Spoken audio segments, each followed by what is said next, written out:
Assalamualaikum dan salam sejahtera. Berita ini dipetik dari Malaysia Kini bertajuk "Saya hanya ingat mati," kata penumpang mas, gesah siasatan.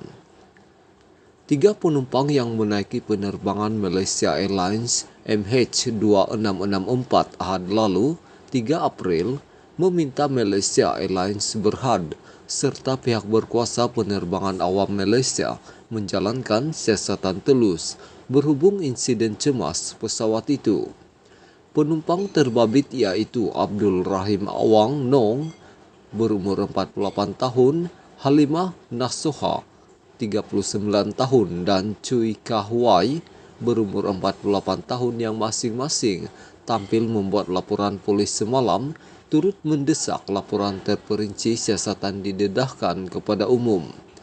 Mereka tidak bersetuju dengan kenyataan Malaysia Airlines disiarkan Selasa lepas pada 5 April menyatakan penerbangan yang berlepas dari lapangan terbang antarabangsa Kuala Lumpur KLIA menuju ke Tawau berpatah balik ke KLIA disebabkan isu teknikal dan keadaan cuaca yang buruk.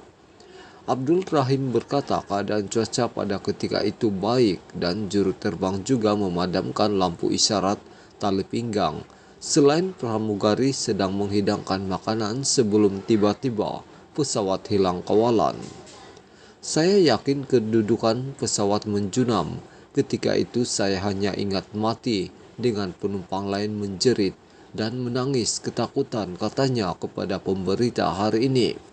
Halimah mendakwa beliau melambung dari tempat duduknya ketika insiden cemas itu berlaku dan sehingga kini masih berasa trauma dengan kejadian kira-kira 10 menit itu.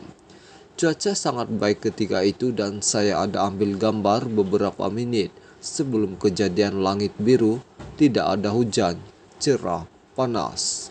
Seharusnya siasatan terperinci perlu dilakukan dengan segera ke atas rakaman kotak hitam, karena ia membabitkan keselamatan awam, katanya lagi.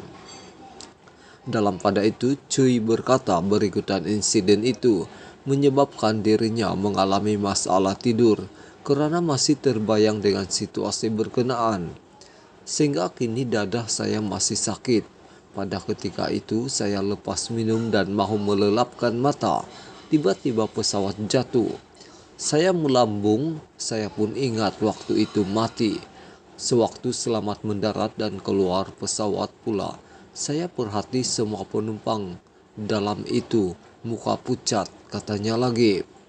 Menurutnya laporan polisi itu dibuat bukan untuk menuntut ganti rugi daripada Malaysia Airlines, tetapi mendesak agar mengeluarkan kenyataan betul kerana keadaan cuaca pada ketika itu adalah baik. Sementara itu, Ketua Polis Daerah Tawau SCP Jasmine Husin mengesahkan pihaknya telah menerima laporan itu dan pihak polis sedang menjalankan siasatan terhadap perkara tersebut.